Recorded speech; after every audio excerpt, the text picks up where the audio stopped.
अगर सुबह से लेकर शाम तक या फिर पूरी लाइफ टाइम अगर मैं देखूँ किसी इंसान की और उसमें उसकी बॉडी में जितनी भी प्रोसेसेस हो रही है उसकी अगर हम एक लिस्ट बनाएं, so there are many process that is continuously going on in our body, जैसे कि ट्रांसपोर्टेशन, रेस्पिरेशन, डाइजेशन, न्यूट्रिशन और पता नहीं कितनी सारी प्रोसेस कंटिन्यूसली हमारी बॉडी में होती रहती है।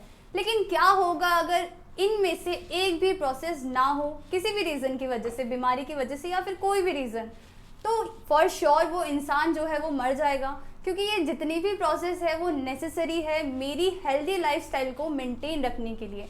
इसीलिए इन प्रोसेसेस को बोला गया लाइफ प्रोसेसेस। सो आज जो हम पढ़ने वाले हैं आज के सेशन में, वो हम पढ़ने वाले हैं nutrition in plants. So hello everyone, my name is Monika Jadhav and I am from Empower Education. So अगर आप ये सेशन पूरा देखते हैं तो I am very very sure कि आप लोग यहाँ से बहुत सारा नॉलेज गेन करके जाने वाले हैं। तो मेरे साथ अंत तक इस सेशन के बने रहिए। तो चलिए स्टार्ट करते हैं आज का टॉपिक। तो इस जो यूनिट है, जो लाइफ प्रोसेस की जो यूनिट है, इसमें हम बेसिकली 4 चीज़ों को बहुत ही ज़्यादा डिटेल में पढ़ने वाले हैं। कौन सी है वो 4 चीज़ें, 4 प्रोसेसेस? पहली है न्यूट्रिशन, रेस्पिरेशन, ट्रांसपोर्टेशन, एक्सक्रीशन। सो न्यूट्रिशन के टाइप्स, जितने भी न्यूट्रिशन के टाइप्स है ऑलरेडी हमने प्रीवियस एक वीडियो में कवर कर लिया है। तो मैं रिक्वेस्ट करूंगी आप लोगों से कि अगर आपने वो वीडियो नहीं देखी है तो प्लीज़ पहले वो वीडियो देख ले, ताकि आपको बाकी के कंसेप्ट जो है वो बहुत ही ज़्यादा ईजिली समझ में आ जाए। तो चलिए स्टार्ट करते हैं आज का सेशन। सो न्यूट्रिशन होता क्या है? न्यूट्रिशन बेसिकली एक प्रोसेस है, सिंपल प्रोसेस है। क्या है प्रोसेस? खाने को लेना, ठीक है, खाने को खाना और उस खाने को यूटिलाइज करना एनर्जी गेन करने के लिए। यानी कि मैं खाना खाऊंगी तो मुझे ऑब्वियसली, मैं कुछ बोल रही हूँ, मैं काम कर रही हूँ, हर चीज़ के लिए मुझे चाहिए एनर्जी। तो एनर्जी कहाँ से आएगी? वो एनर्जी तब आएगी जब मैं पेट भर के खाना खाऊंगी। सो ये जो प्रोसेस है, the process of intake of food and utilising it for energy purpose. अभी एनर्जी ज़रूरी नहीं है कि काम करने के लिए ही चाहिए। कभी कभी हम खेलते खेलते गिर जाते हैं तो हमें चोट लग जाती है। तो वो जो पर्टिकुलर जहाँ पे हमें चोट लगी है, उस एरिया को, उस टिश्यू को हील करने के लिए, उसको फिर से क्योर करने के लिए हमें एनर्जी की ज़रूरत है। तो वहाँ पे भी उस फूड का यूटिलाइजेशन होगा, उस एनर्जी का यूटिलाइजेशन होगा। सो अगर न्यूट्रिशन की डेफिनेशन हम देखें तो क्या है definition? Nutrition is a process by which an organism obtain nutrients from food. खाने से क्या ले रहा है? वो न्यूट्रिएंट्स ले रहा है। And utilizes them to obtain energy, building and repairing of their tissue. So ये सारी चीज़ों के लिए मुझे चाहिए एनर्जी, और वो एनर्जी मुझे कहाँ से मिलती है? वो एनर्जी मुझे मिलती है खाने से, और इसी प्रोसेस को बोला गया न्यूट्रिशन। अभी कभी कभी क्या होता है, कुछ ऑर्गेनिज्म क्या करते हैं, दे आर इंडिपेंडेंट। वो क्या करते हैं? वो सिंपली सनलाइट को लेंगे, क्लोरोफिल को लेंगे, कार्बन डाइऑक्साइड को लेंगे और वाटर को लेंगे और अपना खाना क्या करेंगे? बनाना शुरू करेंगे। लेकिन कुछ ऑर्गेनिज्म ऐसे होते हैं, जैसे इस रैबिट की तरह, वो क्या करते हैं? वो दूसरे ऑर्गेनिज्म पे डिपेंड करते हैं अपने खाने के लिए। तो इन चीज़ों को कंसिडर करके न्यूट्रिशन को 2 क्लासेस में डिवाइड किया गया। क्या है वो क्लासेस? पहला है autotrophic nutrition and second is heterotrophic nutrition. So auto means self, ठीक है। तो ऐसी टाइप की न्यूट्रिशन जिसमें ऑर्गेनिज्म क्या कर रहे हैं? जिसमें ऑर्गेनिज्म अपना खाना खुद बना रहे हैं यूजिंग सिंपल इनऑर्गेनिक सब्सटेंसेस। क्या यूज़ करके? इनऑर्गेनिक सब्सटेंसेस को यूज़ करके। अब ये इनऑर्गेनिक सब्सटेंस क्या होते हैं? चीज़ें बेसिकली, सब्सटेंसेस बेसिकली 2 टाइप के होते हैं।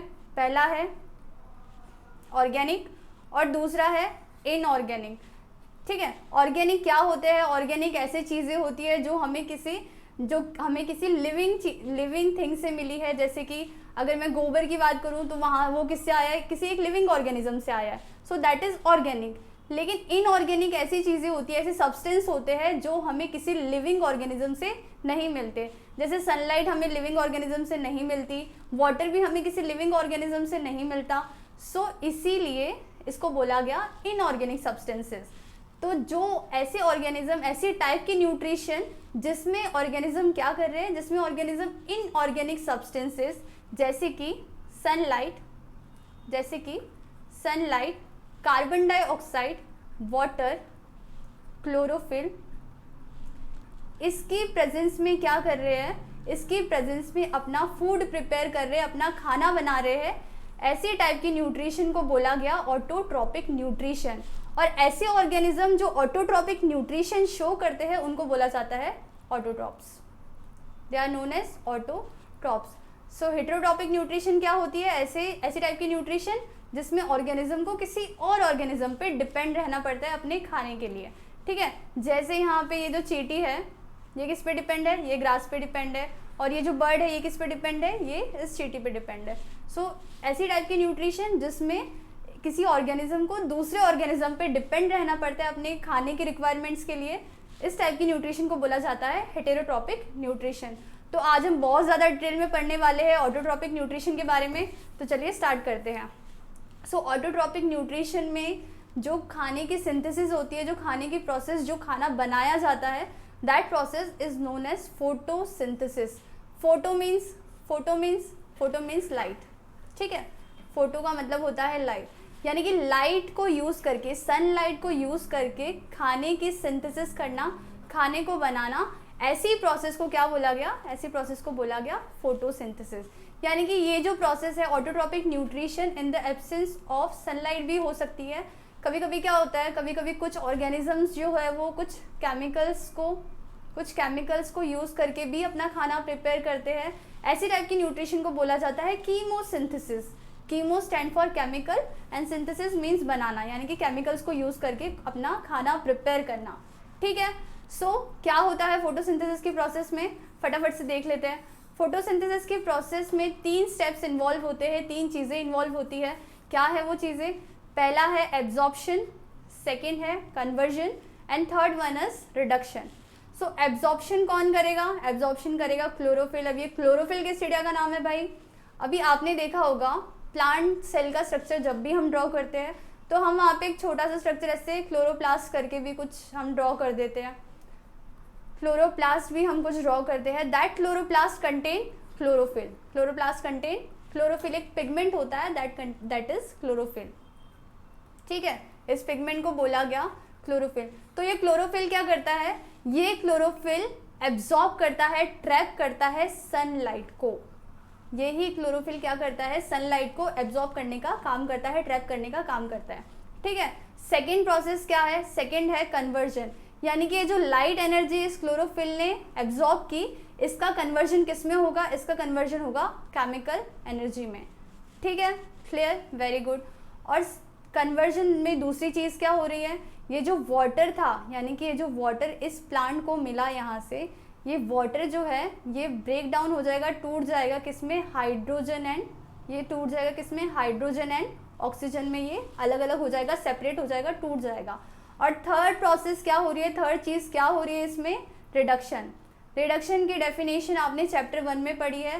That is reduction is a chemical reaction जिसमें या तो एडिशन ऑफ हाइड्रोजन होगा या फिर रिमूवल ऑफ ऑक्सीजन होगा।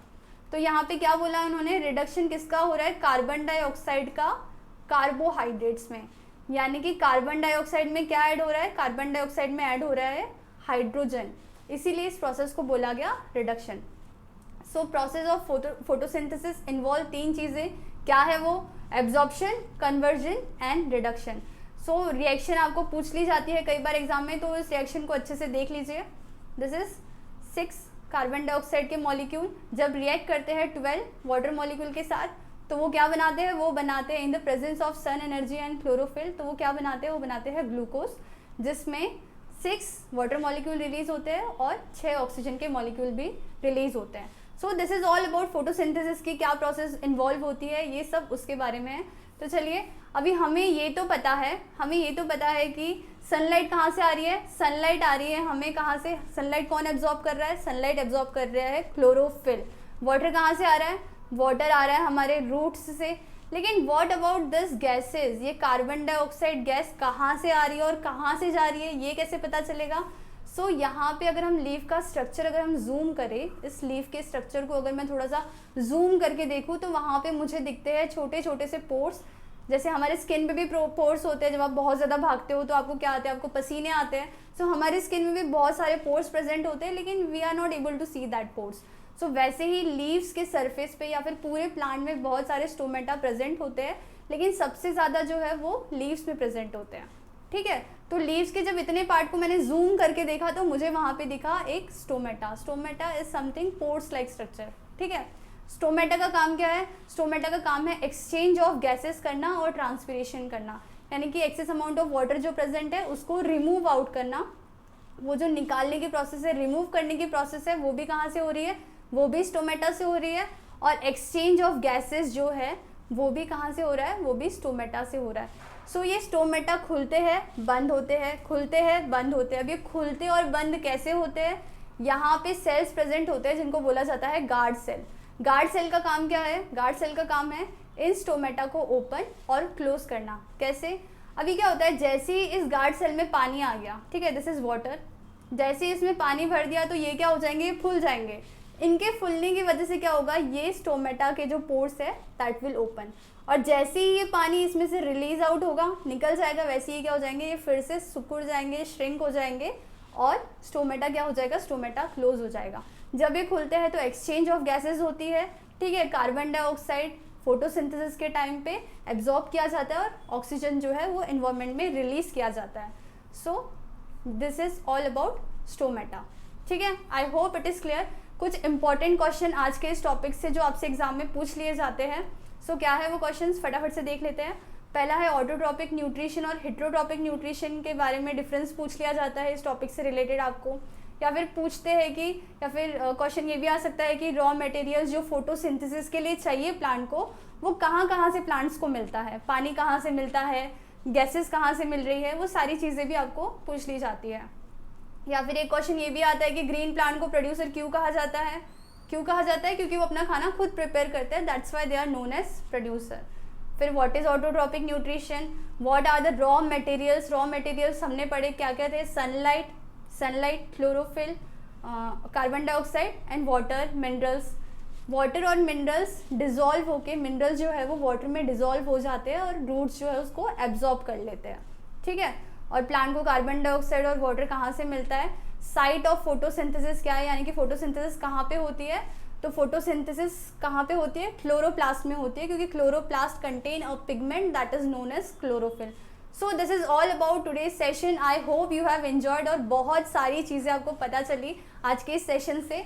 सो अगर आपको पढ़ने में बहुत ज़्यादा मज़ा आ रहा है और आपको बहुत सारी नॉलेजेबल चीज़ें हमारे चैनल से पता चल रही है, या फिर आपको चैनल थोड़ा सा भी यूज़फुल लग रहा है, तो प्लीज़ हमारे चैनल को लाइक, शेयर और सब्सक्राइब करना ना भूलें। Till then, stay home, stay safe.